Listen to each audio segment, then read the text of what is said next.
Bonjour à tous et bienvenue dans ce nouveau top 5 des gauchistes de la semaine avec un gros programme une fois de plus. On commence immédiatement avec ceux qui auraient pu être dans ce top avec un député LFI, une fois n'est pas coutume, ils sont toujours là de toute façon, hein. Ils sont toujours très en forme. Un député LFI qui aurait pu être dans ce top, pourquoi? Parce qu'Arnaud Le Gall, c'est son nom, a interrogé Jean-Noël Barrot, le ministre des Affaires étrangères, sur la présence du vice-président américain, J.D. Vance, lors du prochain pèlerinage de Chartres. Le problème de tout ça, c'est que cette présence avait été annoncée par le site Le Salon Beige le 1er avril. Voilà. Alors à l'époque, c'était pas indiqué dans le titre, évidemment. Mais par contre, il suffisait de lire l'article pour se rendre compte qu'à la fin, il y avait un lien pour retrouver l'entretien dans lequel Vance aurait annoncé ça, qui nous amenait immédiatement à cette page. Donc, s'il avait fait le minimum de recherche, notre ami Arnaud Le Gall, il ne se serait pas ridiculisé de la sorte. Bon, alors, c'est pas très grave en soi, parce que c'est un poisson d'avril. On a tous cru à un moment un poisson d'avril, mais là, c'est bon, c'est un petit peu comique, parce qu'il en parle au ministre des Affaires étrangères. Un député France Insoumise comme les autres, au fond, il n'y a pas de drame, mais ça montre quand même un petit peu le niveau général. Autre personne qui aurait pu être dans ce top 5, Hubert Guillot, journaliste qui intervenait pour l'Institut La Boétie, donc un think tank de la gauche, et qui nous parle de l'intelligence artificielle. Alors c'est super intéressant parce que dans cette intervention, qui est très brouillonne, je vous en fais grâce, eh bien, il arrive à cette conclusion qui est évidemment, pour lui, la preuve que l'IA, c'est le diable. Il nous dit « Le numérique et l'IA est mis au service de l'austérité. Il permet de faire baisser les coûts des services publics pour plus de rentabilité. » Alors là, quand on lit cette phrase, théoriquement, nous on se dit « Bah, tant mieux, enfin quel est le problème? Au contraire, c'est une amélioration. » Mais pour lui, pour plein d'autres gauchistes, l'intelligence artificielle va être un problème parce que ça va amener plus de rentabilité, plus d'efficacité et donc moins de fonctionnaires. C'est tout simplement magique. Et puis enfin, pour terminer, on aurait pu avoir Thomas Guénolé. Pourquoi je vous dis ça? Parce que on s'est rendu compte sur Twitter qu'il avait une drôle de photo de profil. Celle-ci, qui est en fait une illustration certainement réalisée par IA. Vous voyez, où on met sa photo et puis on demande à l'intelligence artificielle de la transformer dans un style de BD, etc. Et là, Thomas Guénolé, visiblement, c'est ce qu'il a fait. Et il est tout fier de s'afficher sur Twitter avec cette photo qui n'a strictement rien à voir avec lui en réalité, parce qu'elle le représente extrêmement musclé, extrêmement viril, dangereusement patriarcal. Enfin, vous voyez, il est exceptionnel, Thomas Guénolé, hein. Rappelons quand même cette scène absolument extraordinaire où on le voit. Alors là, pour le coup, c'était pas le même que sur sa photo de profil, hein. Regardez, il tente de faire une pompe, j'en ai parlé récemment. Hop, il tente une pompe, une seule, hop. Ça passe pas, voilà, ça passe pas. Il en fait quelques-unes, des quarts de pompe à peine, et ça passe très difficilement. Il arrive à en faire 7 ou 8.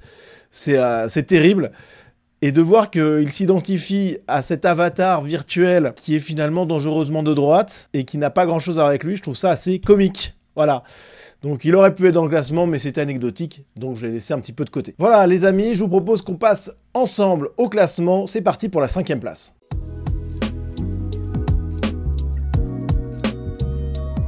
En 5e position, on retrouve Clémence Guettet, députée France Insoumise, qui, c'est vrai, nous change quand même un peu d'Arcilia Soudet. Ça, on peut pas lui enlever. Mais, au fond, ça reste une énorme gauchiste. Alors, pourquoi je vous parle d'elle? Parce que nos amis de gauche, ils ont un nouveau concept. Après la créolisation de Jean-Luc Mélenchon, qui est un autre terme pour parler du changement démographique au sein du peuple français sous le poids de l'immigration extra-européenne, avec la modification du substrat ethnoculturel français. Et donc, vous avez des termes comme grand remplacement, etc. qui existent, mais nos amis de gauche, ils nous disent surtout pas le grand remplacement, ça n'existe pas. L'immigration n'a pas d'impact démographique sur la France, et même si ça en avait, ça serait une richesse, etc. Et puis peu à peu, on a eu une évolution, c'est-à-dire que Jean-Luc Mélenchon nous a parlé de créolisation, qui était évidemment une excellente chose, et désormais, on a ce terme « Nouvelle France » qui est mis en avant par la France Insoumise. Et Clémence Guettet, eh bien, elle nous précise un petit peu ce que c'est que cette Nouvelle France. On l'écoute. Se concentrer, par exemple quand on parle de la Nouvelle-France, ça ne veut pas dire se concentrer uniquement sur les quartiers populaires, ça veut dire prendre en compte les changements anthropologiques majeurs qui ont eu lieu dans le peuple français et notamment dans les classes populaires. Pour ne pas nous dire que l'immigration extra-européenne a un impact majeur sur la composition ethnique de la France, elle nous parle des changements anthropologiques majeurs qui ont lieu dans le peuple français. Oui, bah, c'est exactement la même chose et c'est extraordinaire parce que la gauche, elle emploie des termes très scientifiques, très intellectuels, pour décrire une réalité très simple, qu'elle a longtemps niée. Donc voilà le projet Nouvelle France. Et ça, c'est le projet de fond qui est de plus en plus assumé. Regardez par exemple la nouvelle émission sur Radio Nova, détenue par l'oligarque gauchiste Mathieu Pigasse, Les Grands Remplaçants, par Jamil Le Schlag. Bon, vous voyez que le projet il est de plus en plus assumé. Et à la fin, qu'est-ce qu'on a? La mise en minorité des autochtones français et européens sur leurs terres. Et chaque gauchiste, on va se battre contre ça.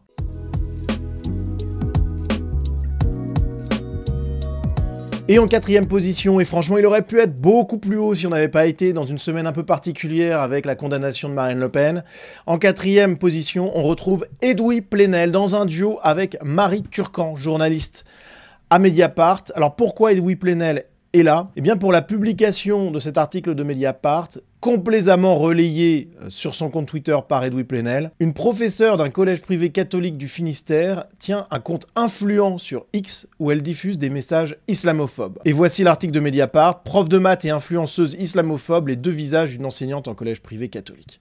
Voilà.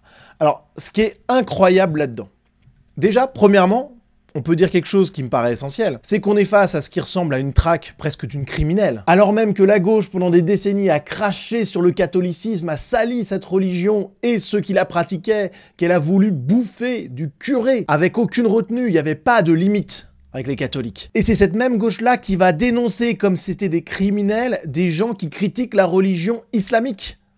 Enfin, vous voyez l'hypocrisie totale de ces gens, là où c'est extrêmement grave. Et vous voyez, là, normalement, on est dans une émission un peu sympa. C'est aussi pour ça que je ne l'ai pas mis plus haut, parce que je sentais que j'allais m'énerver.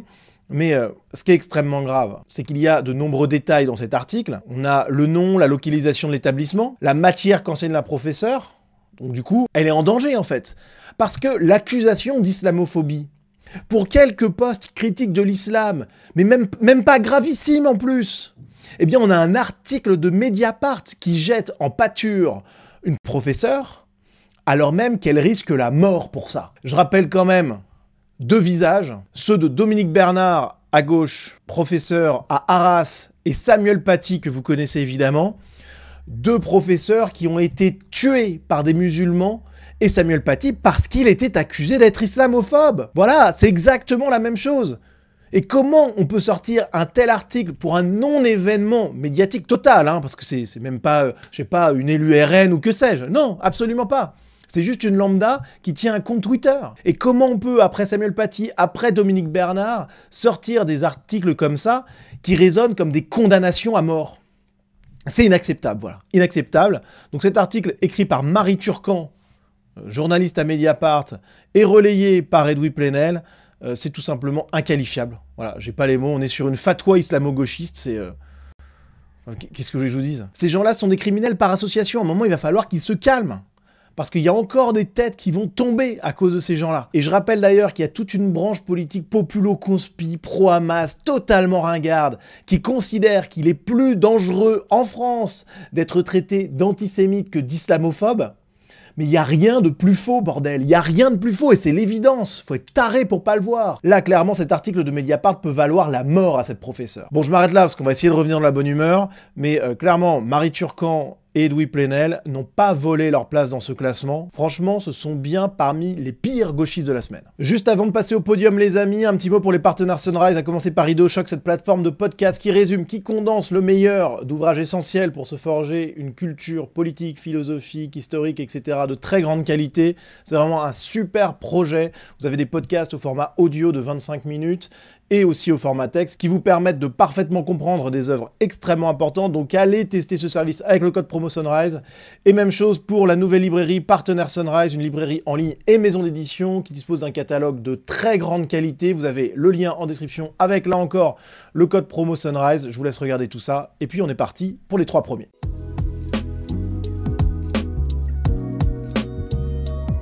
En troisième position, Stéphane Le Foll, homme politique de gauche. Alors pourquoi est-il là? Il faut bien comprendre qu'on est dans une semaine évidemment particulière et je vais donc dédier les 3 premières places de ce top 5 à ceux qui se sont exprimés sur la condamnation de Marine Le Pen dans cette affaire dont j'ai déjà beaucoup parlé sur ma chaîne. Et Stéphane Le Foll, il a fait très fort. Voilà ce qu'il dit sur Twitter. Dans un état de droit, on ne commente pas une décision de justice, ni avant ni après un jugement. On ne fait pas non plus de pression sur les juges sous peine de voir disparaître les fondements mêmes de notre démocratie. Alors là, c'est quand même assez exceptionnel. Dans un état de droit, on ne commande pas une décision de justice. Ah bon? Première Noël.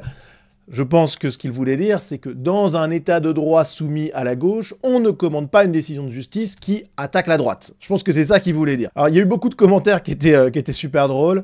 Flash, le siège social des éditions Dalloz perquisitionné suite à la publication de commentaires de jurisprudence. Parce que oui, évidemment que les juristes commentent les décisions des juges, bien entendu. Les auteurs de revues juridiques en sueur. Enfin ouais, c'est énorme. Léo qui nous dit, dans ce cas, on interdit les commentaires d'arrêt en fac de droit. Et puis, tant qu'à faire, on ferme les cours d'appel et la cour de cassation, puisque le premier jugement est strictement parfait.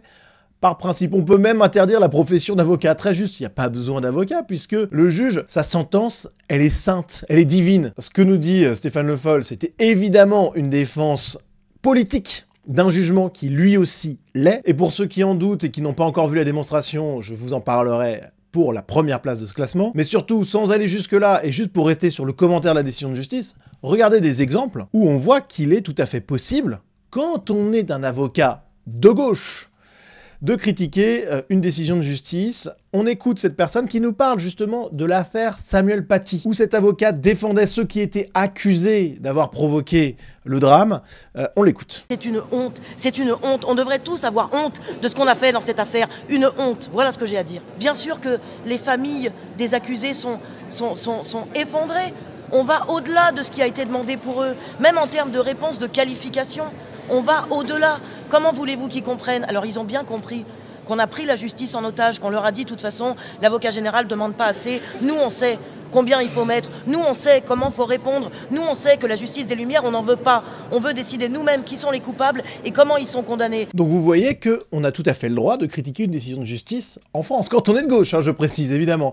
Même exemple avec cette avocate de Mounir Bounta, qui réagit à la condamnation de son client à la réclusion criminelle à perpétuité pour l'assassinat en mai 2021 de son épouse Shaynez Daoud, brûlée vive à Mérignac. C'est une décision pénale qui a été rendue ce jour, c'est une sanction qui est extrêmement lourde à l'encontre de Mounir Bounta.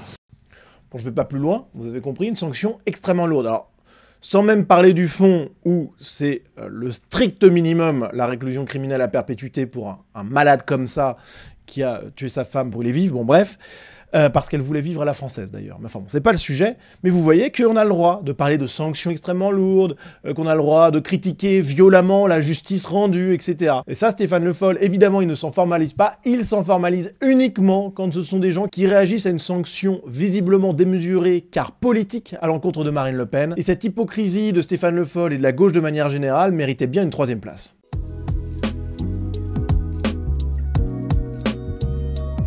En 2e position, on retrouve notre petite chouchoute, ça faisait un petit moment, Sandrine Rousseau qui s'est exprimée, évidemment, en marge de cette condamnation de Marine Le Pen, et qui a tenu un discours, alors un peu plus malin que celui de Stéphane Le Foll, parce qu'elle nous dit en introduction, au passage que je vais vous présenter, que c'est logique, c'est humain qu'on réagisse à cette décision de justice, mais voilà la limite qu'elle met aux réactions quant à ce verdict, on l'écoute. Le procès qui est fait, c'est ce qu'on a vu d'ailleurs aux États-Unis il y a quelques mois, c'est de dire que la justice et que les juges ont des opinions politiques et sont politisés, et que au nom de cette politisation, ils ont pris une décision. Alors que la décision qu'ils ont prise est fondée en droit, qu'on peut estimer que la loi a été mal faite, bien faite, on peut demander à changer la loi, mais on ne peut pas dire des juges qu'ils sont animés d'intentions politiques parce qu'alors on affaiblit, on délégitime et on décrédibilise une institution fondamentale de la République qui s'appelle la justice. Alors là, ce que nous dit Sandrine Rousseau, c'est extraordinaire. Il faut dire qu'on est dans le top 5 des gauchistes de la semaine, donc il y a du niveau.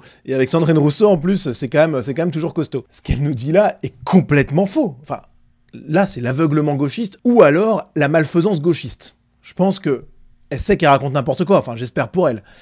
Sandrine Rousseau, là, ce qu'elle nous dit, c'est évidemment totalement faux. Il y a une politisation des juges qui est évidente. Alors on pourrait parler du laxisme, du juge du quotidien, on va dire. Mais là, quand on a en justiciable qui fait face à la justice Marine Le Pen, bien entendu que les juges prennent ça en compte. Notamment parce qu'il existe ce qu'on appelle le syndicat de la magistrature. Il y a énormément de magistrats qui sont membres de ce syndicat, qui prenaient position publiquement dans un communiqué de presse. Enfin, ils assument au grand jour, hein. Alors, Peut-être que Sandrine Rousseau est pas au courant? Non, elle est évidemment au courant, bien entendu. C'est pour ça que je vous dis que c'est malfaisant ce qu'il raconte. Dans ce communiqué paru en juin dernier, le syndicat de la magistrature dit textuellement: le syndicat de la magistrature appelle l'ensemble des magistrates et magistrats, ainsi que toutes celles et ceux qui participent à l'activité judiciaire, à se mobiliser contre l'accession au pouvoir de l'extrême droite. Alors, qu'on vienne pas dire ensuite, comme Sandrine Rousseau, avec des grands yeux étonnés et naïfs, qu'il n'y a pas de justice politique en France. Évidemment qu'il y a une politisation des juges. On rappellera d'ailleurs que Bénédicte de Pertuis, la magistrate qui a condamné Marine Le Pen, eh bien c'est quelqu'un qui reconnaît être arrivé à la magistrature en regardant Eva Joly à la télé. C'est donc une fan d'Eva Joly, cette écologiste de gauche, comme Sandrine Rousseau par ailleurs. Et puis quand on lit le délibéré dans l'affaire de Marine Le Pen, on se rend compte qu'il y a un aspect éminemment politique assumé tel quel, puisque la juge nous parle de l'ordre public démocratique. Donc il y a évidemment la conscience aiguë qu'il s'agit d'une affaire politique, et il y a un jugement qui est rendu comme tel, par une juge politisée. Donc déjà, ça c'est costaud. Mais Sandrine Rousseau ne s'est pas arrêtée là. Elle s'est également prononcée sur l'appel à manifester lancé par le Rassemblement National à Paris à 15h ce dimanche, j'y serai d'ailleurs, et eh bien évidemment, elle n'était pas contente du tout, on l'écoute en parler. Sandrine Rousseau, une dernière question. Est-ce que vous avez le sentiment que le Rassemblement national veut un soulèvement, justement? Je pense qu'il cherche toutes les possibilités pour faire en sorte que Marine Le Pen puisse être candidate en 2027. Et parmi ces possibilités, il y a cette espèce de soulèvement qui ferait pression par l'intimidation, par le nombre, par la violence donc, contre la justice. Et là, c'est à nous tous et toutes d'être garants de cela, c'est-à-dire que ce type de manifestation n'a pas lieu d'être en France, ce type de manifestation n'a pas de légitimité, et c'est irresponsable de la part des responsables du Rassemblement national que d'appeler à de telles manifestations. Voilà, alors c'est un petit peu hésitant quand même, hein. Elle a un peu de mal à s'exprimer, Sandrine Rousseau. Bon, alors c'est évidemment complètement dingue, puisque une manifestation politique, un meeting politique a totalement le droit d'exister en France, a totalement le droit d'avoir lieu. On n'est pas en dictature en fait. Désolé les gauchistes, vous n'avez pas les pleins pouvoirs. Il y a quand même justement le fameux état de droit que vous brandissez tellement à tort et à travers. Et heureusement qu'un parti public qui est quand même le premier parti de France, et de loin d'ailleurs, en termes d'adhérents, et puis en termes de voix aussi, évidemment que ce parti-là a le droit de s'exprimer publiquement, de manifester, de se rassembler. On n'est pas encore en dictature communiste. Mais surtout, là où c'est extraordinairement grave, mais à la fois amusant, parce que là on est face à Sandrine Rousseau et face à l'incohérence de la gauche, c'est que Sandrine Rousseau qui nous dit surtout pas de manifestation, surtout pas de violence, surtout pas de soulèvement, etc. Qu'est-ce qu'elle pensait des manifestations violentes de gauche?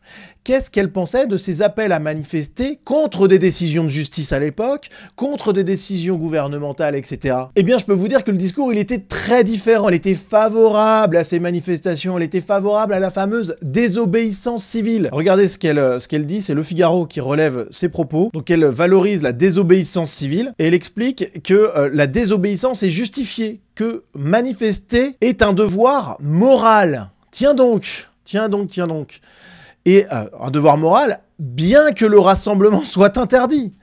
Donc là, on a une manifestation qui est politique, désobéissance civile, alors là, on critique la justice, le pouvoir, etc. Mais en plus de ça, c'est un rassemblement qui est interdit pour des risques de violence qui sont avérés, puisqu'il y aura de graves violences lors de ce rassemblement. Mais notre amie Sandrine Rousseau, ça la dérange pas. Donc vous voyez ce deux poids deux mesures, enfin, il est extraordinaire. Donc Sandrine Rousseau, pour l'ensemble de son œuvre cette semaine, signe un retour dans ce top 5 des gauchistes de la semaine, avec une deuxième place plus que logique. Les amis, juste avant de passer à la première place, si vous appréciez cette vidéo, si vous appréciez mon contenu de manière générale, vous pouvez me soutenir. Alors la première des choses, c'est le pouce bleu, le commentaire, le partage, ça c'est super important. N'hésitez pas également à vous abonner à ma chaîne si ce n'est pas déjà fait. Et puis pour ceux qui veulent aller plus loin, vous pouvez soutenir mon travail financièrement en vous rendant sur ma page Tipeee, vous avez le lien en description de cette vidéo. À partir de 5 € par mois, vous rejoignez la communauté Sunrise avec des contreparties, des vidéos exclusives, l'accès à un groupe Telegram privé.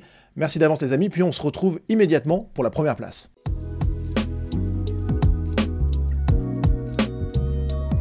Et en première place cette semaine, au sommet de ce podium consacré à la condamnation de Marine Le Pen, eh bien on retrouve Marine Tondelier. Marine Tondelier, alors ça va être très court, mais c'est extraordinaire ce qu'elle nous fait, parce que contrairement aux autres, qui essaye de se cacher un peu derrière des faux semblants, l'état de droit, ne surtout pas critiquer les décisions de justice, il n'y a pas de justice politique, etc. Eh bien, Marine Tondelier, pareil, enfin l'idiote du village, quoi, un petit peu naïve, qui nous dit la vérité, voilà. On l'écoute, c'est un aveu exceptionnel. Quelqu'un du RN se retrouve face à un juge qui est membre de ce syndicat-là. Mais le syndicat de la magistrature, quand il dit qu'il ne souhaite pas que le RN arrive au pouvoir, c'est parce qu'ils sont juges et qu'ils protègent la justice et qu'ils savent que ce parti est hostile à l'état de droit. En fait, quand on est juge aujourd'hui, quand on est syndicaliste, quand on est journaliste, c'est normal de ne pas être d'accord avec vous. Parce que vous menacez ces institutions-là.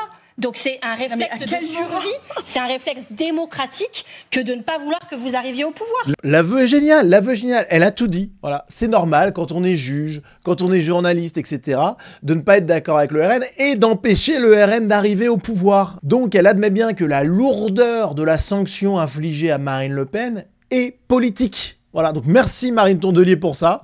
Franchement, c'est extraordinaire. C'est magique de voir sa naïveté, là où d'autres ont été beaucoup plus retors, beaucoup plus malins, beaucoup plus vicieux.